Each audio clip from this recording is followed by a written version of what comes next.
What's up, guys? We're back with some DCS action today, and we're going to be taking up the A-18C Hornets on the Hoggett training server and refamiliarizing ourselves with the aircraft. It has been a super long time since I've been in this game. I couldn't even tell you the last time I've been in here, and I have forgotten a lot of stuff, and that's one of the things about DCS. Like, you kind of have to stay on top of it or you start forgetting things. So we're going to be taking the F-18 up for a VFA 204. This is CW Lemoyne's old unit when he flew the F-18 down at NAS New Orleans. In fact, this is his aircraft. I didn't notice that until after I picked the scheme that this is actually, at least it's got Mover's name on it. But absolutely one of the sharpest schemes you could have on a Hornet. I love these. Honestly, there isn't a single aircraft out there that doesn't look good in a aggressor scheme. So we're going to be taking off out of Katasi once again on the Hoggett training server. We're going to go hit up a tanker because that's another thing. That's a perishable skill. You have to stay on top of it. So we're going to hit a tanker, and then we've got two 2,000-pound JDAMs that we're going to be dropping on some targets just outside of Caballetti. And then once we're done with all that, we'll fly back to Caballetti and hit up runway 7 for the overhead. That's like the cherry on top. Let's go ahead and get started. All right, so we've got our right engine coming up. She's spooling up. I'm having to use the checklist over here on the right. It's a really good one. I can't remember. I got it from the Eagle Dynamics download page, but yeah, it definitely helps a lot when you haven't been in the aircraft in a long time. Let's go ahead and get the left engine up now. We've gone through several things. We're not really going too in-depth with this stuff. We've done this plenty of times in other videos. But we're spooling the left engine up. There we go, add a little fuel to it. Good. FCS reset. Now, one of the coolest things you can do in this airplane, I think, and we're going to be getting to it here in a minute. We're going and position our flaps to auto. We just did our FCS reset. Is the FCS exerciser. And we're going to depress the reset and hold the paddle switch at the same time. And you're going to see the flight controls in the background going to start bouncing up and down. We'll look at it from the outside here.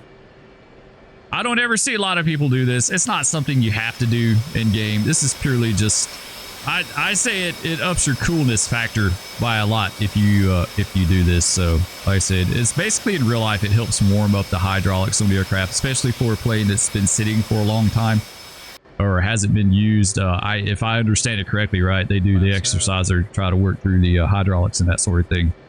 Or I think they also do it maybe for cold weather. And now we're going to do the, I think we're going to do the FCS bit test. There we go. So this is something I think they do just about every time.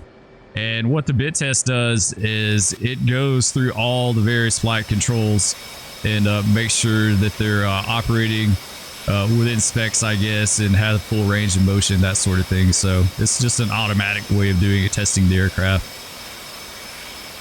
Another one that really adds to your coolness factor on the ground if you want to do it. You don't have to. Like I said, it's just it's purely a visual thing.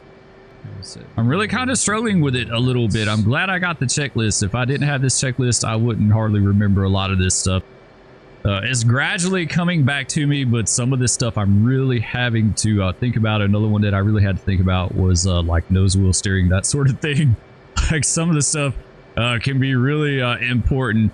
What was my keybind for the flaps? What was my keybind for the speed brakes? That sort of thing. Like, it's all starting to come back, but I'm just having to kind of jog my memory a little bit. That's traffic, River 11 taking runway 74 departure, Katasi.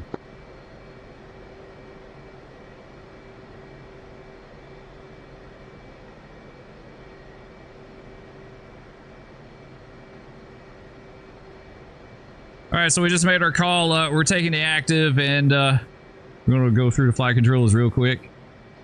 And I think arm the ejection seat because I always forget to. If there's one thing I forget in this airplane is arming the ejection seat. There we go. Give her a little power. Let's blast off and get out of here. We're going to do full burner since we got to 4,000 pounds of JDAMs total. There she goes. About 140 knots. Starting to give a little back pressure.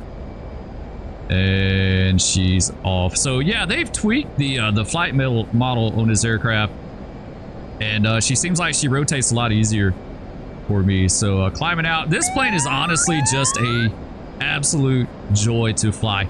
In my opinion, the Hornet is by far the absolute best and most forgiving entry-level high-fidelity aircraft for DCS. If you're a new player, if you're new to the game, if you're new to like combat flight simulation, you know, you don't have any experience in BMS or DCS or anything, like you're completely new to it, this is like the go-to airplane to start out with, in my opinion. I think she's absolutely the most forgiving to fly.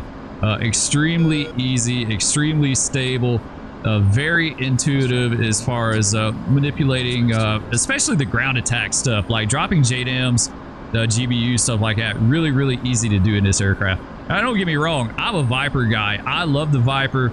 I've been flying it, like before I stopped flying in DCS, I was flying it a ton for a long time, for about a year or so. I'm definitely a Viper guy. But, you know, the Viper, she can be a little finicky as far as how you fly it. I don't think she's nearly as forgiving as the Hornet. She's definitely finicky to land, that sort of thing. So, yeah, you know, the Viper really shines as far as air-to-air combat. I love doing air-to-air in the Viper. I think it's a little easier to do in the Viper. Definitely seed work in the Viper is an absolute breeze, man. You can get off some amazing shots with a harm in the Viper. But as far as the basic stuff, like you can do that stuff in the Hornet too. It's not impossible. It's not bad, but I just like it a little more in the Viper. But as far as like putting JDAMs on target, GBU, stuff like that is really, really super easy in the Hornet. And like I said, she's a breeze to fly. You don't have to do carrier stuff. Like if you don't want to, just do land-based stuff. Say you're flying for the Marines to do land-based stuff, you know, whatever. It doesn't matter. And then eventually when you get more comfortable with it, you can try the carrier stuff. I'll be the first to tell you, I don't do a lot of carrier stuff in the Hornet, and I've flown it a ton. So you don't have to do that. But either way, we're airborne now. We've got up to about 16,000 feet. And we've got the radar going over there. We're on track while scan, 2 bar. Let's see what else. Yeah, 20 degree sweep, and it's medium and high interleave. So we're looking for the tanker. We're just calling him up right now. We're going to call him up and let him know that we're inbound. See what he says.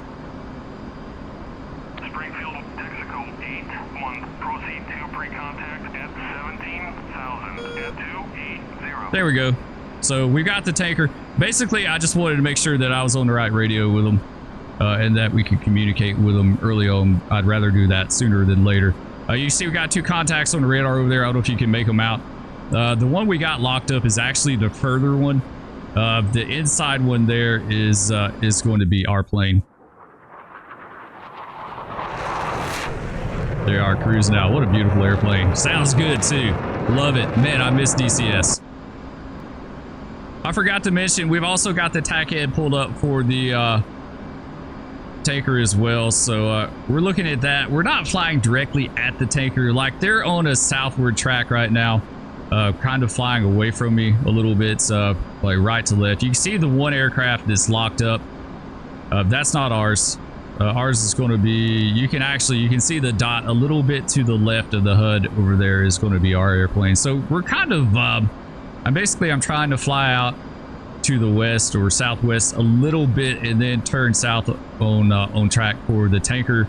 It winds up not working out the way I wanted it to, but we're just trying to work on our whole rendezvous thing, I guess, basically, like trying to roll out on the tanker as close as we can on the best heading. That way we don't wind up having to chase them down. All right, so now we turn more south. We're heading for a tanker, but he's made his left-hand turn. So they're flying a racetrack, and he's in his left-hand turn, getting ready to start his northbound leg. So we're going to try to set up on that. There's certain parameters that you're supposed to hit, like angles and distances and speeds and stuff like that, to be able to roll out on the tanker like 1 mile behind him. But I forgot all that stuff. I'd have to read back up on it. That's more the Air Force stuff in the Viper. I'm not sure about the Navy, but you can see him cutting across the screen there, left to right, and I start rolling out on him, and this is where I kind of flubbed the rendezvous a little bit. I thought he was in a broader turn, left-hand turn, than what he actually is. You'll see in a minute. He's actually on his northbound leg right now. I thought he was still in a turn, so I was going to try to roll around on him, but I actually wound up flying across him. Up underneath them here, so we're like 1,000 feet below, which I think is like the rendezvous altitude you're supposed to have, give or take 1,000 below it. So yeah, this is where I flub it. If I timed this out right and had better awareness, we could have rolled out directly behind them. Like try to roll out like a mile behind, that sort of thing. So we got to recover from that, but honestly, like distance wise, not too bad at all. You know, I mean, we can catch up with them pretty quick this way. So we went ahead and silenced our radar. And it's showing us about 1 nautical mile behind them. We got our fuel page up. And now we're just going to work on joining up with them. At the time, I also didn't know what his speed was. Like he said, like what, 280 or something like that. But it's not 280. It's like 290 or 288 or something like that. It's never what they actually say, believe it or not. It's always something a little different. It's usually a little higher than what they say every time I've ever done it. I don't know why. But we're trying to join up on them. I think I try to roughly do like 10 knots per a tenth of a nautical mile. So if I'm 0.5, if I'm half a nautical mile out, then about 50 knots, you know. 0.4, 40 knots is generally, it's like here it's between 30 and 40, but I'm being a little bit cautious because it has been a long time since I've done this, so we're just trying to kind of ease up there. But usually for every 10th I do 10 knots, something like that. Go ahead and get our refueling probe out, and we'll have to call for pre-contact here in a second. All right, there we go. We're lined up, we're stable. I'm trying to find his speed now. I think I'm kind of cluing in that he's about 290, give or take, something like that, but I couldn't remember, so I came in really cautious to try to match his speed or at least get an idea of what he's doing. And now that we figured that out, we're starting to ease in, right? I wish I'd came in a little faster, but like I said, I'm just being a little cautious about it because it has been such a long time. I couldn't even tell you the last time I hit a tanker. Like, it's been a really long time since I played the game, period, let alone hit a tanker. So and tanking is the absolute hardest thing I think I've ever done in any game, at least for me. There may be other people out there that picked up on it super fast, but for me, it took a lot of work. There we go. All right, we call pre-contact. We let him know we're ready, so he told us to come on in and contact. Yeah, it's one of the hardest things that I've ever done, and I really, like, purposefully had to work on this to get it right. All right, so we're closing in on it, just pretty dang even with his speed there. Like I say, we're just coming in really easy. I'm kind of floating around a little bit. I'm not very stable. Just nerves, and I'm super tense. That's the other thing. I get really tense when I do this. Sometimes you just have to kind of just make yourself relax, wiggle your fingers and toes, that sort of thing, and then kind of ease in here. So I thought I was looking pretty good right here, but actually I wound up missing it right there at the last bit. So we'll back off the throttle just a tad, not too much. And we'll go back in. And I wound up flubbing this one too, going under it, unfortunately. Luckily the basket is non-collidable. That'd be really bad, right? It'd be interesting if it did have a collision to it. Like, I don't know. It'd take it to a whole new level. Okay, so we're gonna try again. And I try to keep the pod, the refueling pod, at the top right corner of the HUD there, a little bit, you know, from center to the right corner there. And so that, and then look through the basket. Like, don't focus on the basket, focus on the pod. Almost kind of look, I don't know of a way to explain it. It's almost like giving the screen 1,000-yard stare. Like, you're kind of looking at the pod and you see the basket, but you're kind of staring through it. Like, you're just staring out there. And yeah, I don't know. It's tough. It's like once you figure it out, it gets to be pretty easily. Usually, like, if I do this a lot, I can hit it pretty quick, but that one took me a little effort. So now it's just staying relaxed and staying on speed, right? Just try to keep your speed matched, about 288, give or take, 289. It's an odd speed for him to be at. I don't know why he does that, but hanging on can just be like stressful. Just tension wise, you know, like you're trying to make it happen. I don't even know how much fuel we're taking on. I don't know what we were at when we came in. We had one bag and 2 JDAMs, so there we go. It seemed like, honestly, like watching it back, it seemed super quick, but when I did it, it seemed like it took forever because I was kind of floating around and goosing the throttle a little bit, trying to stay up with them. That's one thing. I started oscillating the throttle some. You don't want to do that, right? Because then you start getting into like major speed fluctuations and that sort of thing. So just staying loose and relaxed is the main thing. Now we're going to go over to whatever side this is called. It's not, was it rejoin or something? I think the other side is observation, right? Like I forgot all this stuff. Like you don't do it for a few months and you forget everything. So we're going to join up on them and then we're going to split off and head for our target range outside of Cabaletti. All right, so we're on track for Cabaletti. We've got our AT FLIR up, our targeting pod, our T-pod, whatever you want to call it. We've got him up. We've got our JDAMs up. We're in the air to ground mode. So we're just going to pick out a couple of targets down here at this little airfield that's arranged and just drop on them. So we did waypoint designate, so we're looking at it with the T-pod. This is something that threw me off, was trying to slew the pod around. I couldn't remember, but eventually it came back to me. I think it was, well, it's my key bindings are going to be way different than your guys, so I'm not even going to tell you what I use because it's really kind of a moot point. But there we go. We're going to slew over to, I really like to hit these tanks, these oil tanks. I like to hit them because they smoke a whole lot. It makes you feel like you really did something. So yeah, we've got it. We're going to pull up our JDAMs here. We're on a target of opportunity. There we go.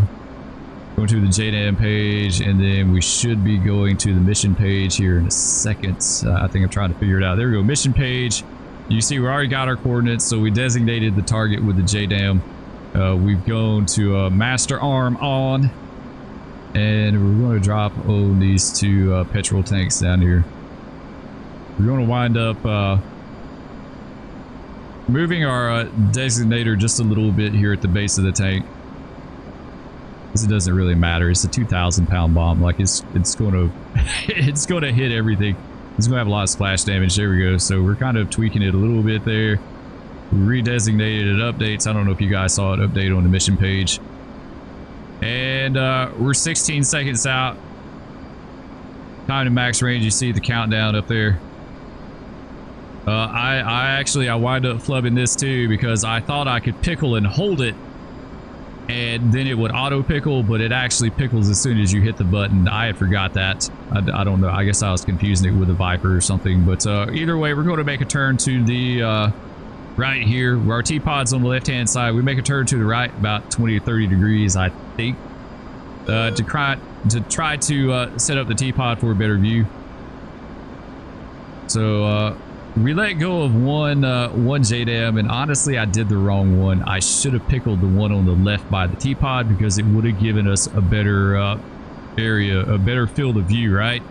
We done on the left next to the T-pod, but I wound up pickling the one on the right. So this is why we do this, right? This is why you practice and train, because then you think about these things. So we're watching the target. We're orbiting around. I was on it. Yeah, we splashed a whole lot of stuff. We got a bunch of Land Rovers. It seems like since the last time I played this game, they extended the splash damage of the 2,000-pound bombs. Like, holy crap, that thing took out a big area of stuff. So we're back in left-hand orbit because T-pod's on the left-hand side.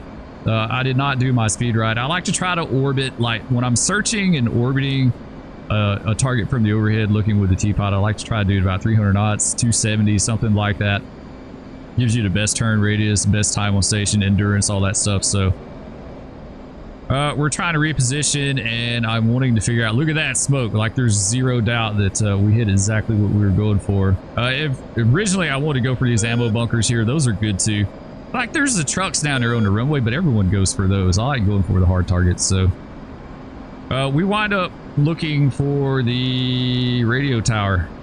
There you go. We're going to hit the radio tower. We're going to slew to it, and we'll see about designating it. We got to get over to our other JDAM though. This one is on pre-planned, so that's the problem. It took me a second to realize that we're on pre-planned mode, which means you set it up beforehand, right? or you manually type in the coordinates. I'm trying to figure out why this thing won't update, and then it dawns on me that it's pre-planned. So we'll go to a target opportunity and we'll designate. There you see the coordinates pop up, and now we're good. I can't remember. Yeah, I slew it a little bit more and updated. There you go. You see it updated just a tad. And now basically what we need to do is just fly out a bit and get a little range so we can run back in and drop. All right, here we are rolling back in on the target. We've flown out about 10 nautical miles. I like to do a minimum of 7. That we have plenty of time to kind of line up and set up. And, you know, with JDAMs, it's not that big of a deal. I mean, more with GBUs, I like to definitely make sure that I have a good run in. So, yeah, we're lined up about 8 out. Watching the countdown, 15 seconds out. Time to max range. JDAMs are awesome. They're one of the coolest things ever. Like huge, like jump in technology with JDAMs to be able to have like pinpoint accuracy like that. But you know, then again with like GPS jammers and stuff like that, kind of makes them irrelevant. But you don't really run into that. There we go. Pickled. Bomb away. We're going to turn back. Let's see. We're running about 180, so we're going to go 90, 200, about 210. Yeah. About 30 degrees off. Fly out for a bit. This time we're just going to watch it. We're not going to watch it with a camera. We'll just watch it with our eyeballs. Mark 1 eyeballs, right? There we go. Once we get a beam, we'll start setting up a better orbit. This is just the way I like to do it. I don't know what the actual procedure is. I wish I did. I have no clue though. Anyway, we're going to turn back in. My speed's way fast. That's why I'm struggling with the orbit. We should have slowed up some. See, in this case, we have the luxury of like no frets, nothing we have to worry about. We're just dropping bombs. There we go. Look at that. We splashed the we hit the tower. We actually didn't splash it, which really surprised me. We got a crap load of Land Rovers around it with splash damage. But if you look, the tower wasn't taken out, which is another thing that is really odd to me. The last several times that I've done it prior, a 2,000-pound bomb would absolutely take out the tower, but this time it didn't. It damaged it. It's got it on fire, but it didn't take it out. Anyway, now that that's done, we're kind of looking at fuel. I'm looking at my fuel situation there. I can't remember what my max landing weight for this thing is, but what we're going to wind up doing is flying out, going in burner, and using a little fuel, getting our landing weight down some, and then going Cockpit. Looking at the tower, trying to figure out why it didn't destroy it for whatever reason. All right, here we are. We've turned in on Cockpit. We're inbound for the overhead runway 7. We're going to try to aim for about 350 knots, 1,500 feet above ground level. I think we come into like 1,700 feet MSL or something like that. I think that's a little bit on the high side. I can't remember what ground elevation is here. And yeah, we'll just run in. So we're kind of doing on it. It's like a mixture of a Navy overhead and a Air Force overhead. Navy overhead 350 knots, Air Force overhead 1,500 feet. We could have come in full Navy like 350, 800 feet, that sort of thing. But we're just kind of getting our feet wet. It's been a while. If we'd done full Air Force, it'd been 300 knots, 1,500 feet. Lined up on the runway.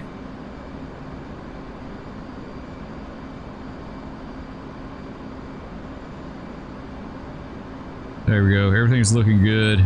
Speed's a little fast. That's okay. You come in hot, like, you know, come in as hot as you want. If you're feeling froggy, if you're feeling good about it, you want to show out. Unfortunately, there's no one out there to see. There's nothing like a nice overhead in your mission. Like, to me, it's like, it's honestly, it's the cherry on top. I saw CW Lemoyne Mover post a video today where he did, it's a video of him doing an overhead in the T-38, and that really got me wanting to get back into DCS. So that's exactly why we did it. All right, we're in the pitch here. We've turned out for the downwind. Chop the throttle, pop the speed brake. I get a little bit lost in it here, and I flub this. We go past our reciprocal heading a little bit, but we recover. We go back in. Yeah, that wasn't very pretty. That was bad on my part, but we recovered from it, right? I'm trying to remember everything. Keybinds for like flaps. Gear, of course, is easy. G. You can't mess that up. But yeah, we got full flaps, gear down. We'll try to get on speed. We're still at 1,700 feet, so not too bad. We didn't really gain or lose much altitude. It wasn't a very pretty overhead. It's by far not my best, but we'll practice at it and get better. There you go. Speed's starting to come down. Now we're turning back in. We'll make our call for our base gear full stop here in a second.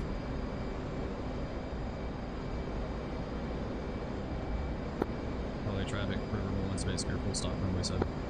I was kind of all over the place on my speed with this too. So I wound up, I flew this thing in like the Viper. The Viper, you fly a little bit over speed, you know, like depending on the aircraft weight and what you have, you know, you fly a little, you do your 180 back in a little bit hot. The Hornet, you don't really do that. Like you fly it on speed, because I am trying to fly it on speed like you would a carrier.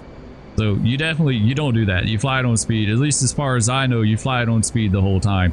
The Viper, completely different. Don't fly the Viper like the Hornet, because it's not going to like it. Like, then you got to make this 180 a little bit on the hot side. Like I said, I like to try to do, depending on the weight, heavier airplanes, sometimes a 190 to 210.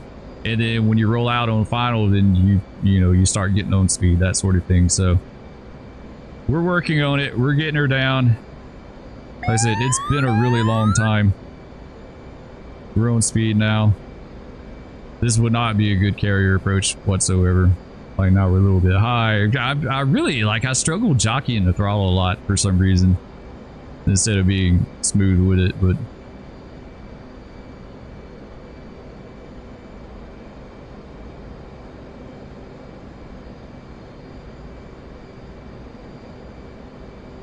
and touchdown. Nice, not too bad. We flared it a little. We didn't smack her in the runway like a regular Navy landing. We're going to the cold side of the runway here.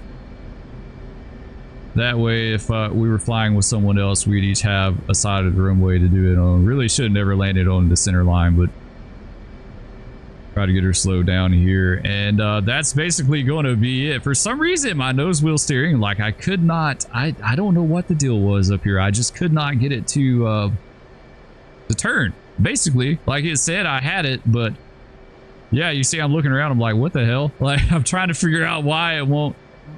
And then finally I got it. I don't know why we kind of stopped here. I don't know why it wasn't working, but either way, we recovered. We got the boards back in. I think we left flaps down, right? Yeah, we're good with that. So yeah, all in all, a nice flight. It was a good refresher. I know several things that I need to work on once I get back in here, right?